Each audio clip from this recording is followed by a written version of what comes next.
എല്ലാ കൂട്ടുകാർക്കും നമ്മുടെ പുതിയ വീഡിയോയിലേക്ക് സ്വാഗതം. ഇന്നത്തെ നമ്മുടെ വീഡിയോ വളരെ സിമ്പിളായിട്ട് ഉണ്ടാക്കിയെടുക്കാൻ പറ്റിയ നല്ലൊരു നാടൻ പലഹാരമാണ്. ഈ ഒരു പലഹാരം തയ്യാറാക്കിയെടുക്കാനായിട്ട് നമ്മുടെ വീട്ടിലെ വലിച്ചെറിഞ്ഞു കളയുന്ന കറുത്തുപോയ ഏത്തപ്പഴം മതിയാകും. ഏത്തപ്പഴത്തിന്റെ കൂടെ കുറച്ച് ഗോതമ്പ് പൊടിയും കൂടി ചേർത്തിട്ടാണ് ഈ ഒരു സിമ്പിൾ പലഹാരം നമ്മൾ തയ്യാറാക്കിയെടുക്കുന്നതും. ഉണ്ടാക്കിയെടുക്കാനാണെങ്കിലോ വളരെ എളുപ്പമാണ്, അതുപോലെ കഴിക്കാനും നല്ല ടേസ്റ്റാണ്. ഈ ഒരു പലഹാരം എൻ്റെ അമ്മ ഉണ്ടാക്കാൻ പഠിപ്പിച്ചതാണ് കേട്ടോ. നമ്മുടെ കുഞ്ഞുങ്ങള് സ്കൂൾ വിട്ട് വരുന്ന സമയത്ത് വളരെ സിമ്പിളായിട്ട് അവർക്ക് ഉണ്ടാക്കി കൊടുക്കാൻ പറ്റിയ നല്ലൊരു നാടൻ പലഹാരം കൂടിയാണ്.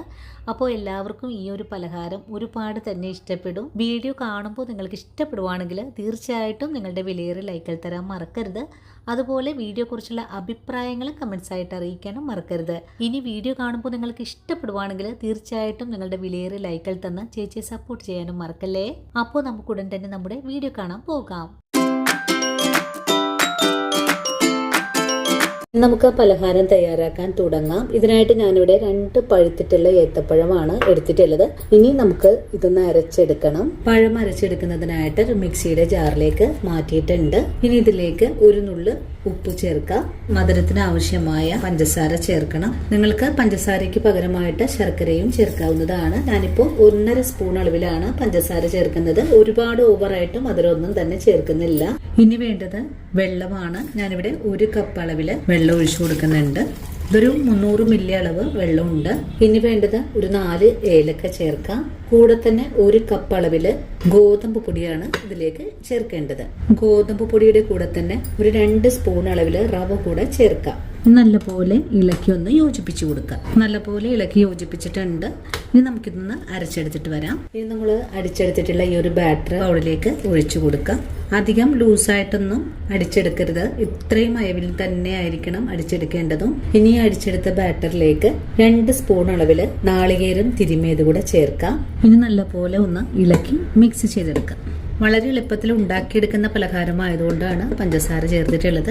നിങ്ങൾക്കിതിലേക്ക് ശർക്കരയാണ് ചേർക്കേണ്ടതുണ്ടെങ്കിൽ ശർക്കര പാനിയാക്കിയതിന് ശേഷം അതിൻ്റെ ചൂടാറി വരുമ്പോൾ മിക്സിയിൽ അടിച്ചെടുത്തില്ലേ ആ ഒരു സമയത്ത് ചേർത്ത് അരച്ചെടുത്താൽ മതിയാകും. ഇനി നമുക്കിതൊന്ന് ഒരു 10 മിനിറ്റ് നേരത്തേക്കൊന്ന് റെസ്റ്റ് ചെയ്യാൻ മൂടി വെച്ച് കൊടുക്കാം. കാരണം നമ്മളിതിലേക്ക് റവ ചേർത്തിട്ടുണ്ട്. റവ ഒന്ന് കുതിർന്ന് വരുമ്പോഴേക്കും ഈ ഒരു മാവൊന്നും കൂടെ കട്ടിയായി വരാൻ സാധ്യത കൂടുതലാണ്. അപ്പോൾ ഒരു 10 മിനിറ്റ് നേരത്തേക്ക് നമുക്കൊന്ന് റെസ്റ്റ് ചെയ്യാൻ വെച്ചു കൊടുക്കാം. അങ്ങനെ നമ്മുടെ ബാറ്റർ ഇവിടെ തുറന്ന് നോക്കിയിട്ടുണ്ട്.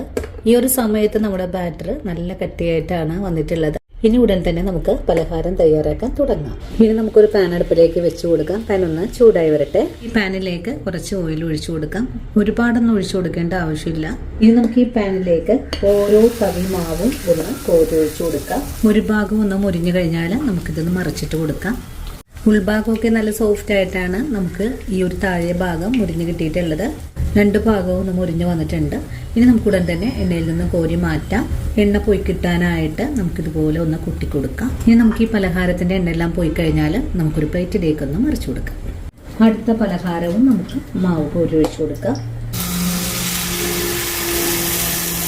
രണ്ടാമത്തെ പലഹാരവും നമുക്കൊന്ന് മറിച്ചിട്ട് കൊടുക്കാം. ഇപ്പോൾ 2 വശവും ഒന്ന് മുരിഞ്ഞു വന്നിട്ടുണ്ട്. ഇത് നമുക്ക് എണ്ണയിൽ നിന്നും കോരി മാറ്റാം. എണ്ണ മുഴുവനും തന്നെ പാനിലേക്ക് ഇറ്റിച്ചു കൊടുക്കണം. എണ്ണ മുഴുവനും പോയി കഴിഞ്ഞാൽ പിന്നെ നമുക്ക് ഇതേ പാത്രത്തിലേക്ക് തന്നെ മാറ്റാം. അടുത്തത് നമുക്ക് ഇതുപോലെ തന്നെ ചെയ്തെടുക്കാം. നമ്മൾ ഈ ആദ്യം ഒഴിച്ചു കൊടുക്കുന്ന എണ്ണ തന്നെ മതിയാകും. ഇനി കൂടുതൽ എണ്ണയുടെ ഒന്നും ആവശ്യം വരുന്നില്ല. അങ്ങനെ മൂന്നാമത് ഇട്ട് കൊടുത്തിട്ടുള്ള പലഹാരവും ഇവിടെ വെന്ത് വന്നിട്ടുണ്ട്. ഈ ഒരു രീതിയിൽ തന്നെ നമുക്ക് എല്ലാ പലഹാരവും ഒന്ന് വേവിച്ചെടുക്കാം. അപ്പോൾ കണ്ടല്ലോ കൂട്ടുകാരെ, ചായ തിളക്കുന്ന സമയം മാത്രം മതിയാകും ഇതുപോലൊരു തനിനാടൻ പലഹാരം തയ്യാറാക്കിയെടുക്കാനായിട്ടും. നമ്മുടെ അമ്മമാര് പണ്ട് കാലത്ത് നമുക്കുണ്ടാക്കി തന്നിരുന്ന വളരെ സ്വാദേറിയ നല്ലൊരു പലഹാരം കൂടിയാണ്. ഇനിയിപ്പോൾ നമ്മുടെ കുഞ്ഞുങ്ങൾക്കും ഈ ഒരു പലഹാരം ഒരുപാട് തന്നെ ഇഷ്ടപ്പെടും. അങ്ങനെ വളരെ ഹെൽത്തി ആയിട്ടുള്ളതും വളരെ ടേസ്റ്റി ആയിട്ടുള്ളതുമായ തനിനാടൻ പഴം പത്തിരി ഇവിടെ റെഡി ആയിട്ടുണ്ട്. ഇതുവരെ നിങ്ങൾ ഇതുപോലൊന്ന് തയ്യാറാക്കി നോക്കിയിട്ടില്ലെങ്കിൽ തീർച്ചയായിട്ടും നമ്മുടെ ഈ ഒരു വീഡിയോ കണ്ട് ഒന്ന് തയ്യാറാക്കി നോക്കണേ.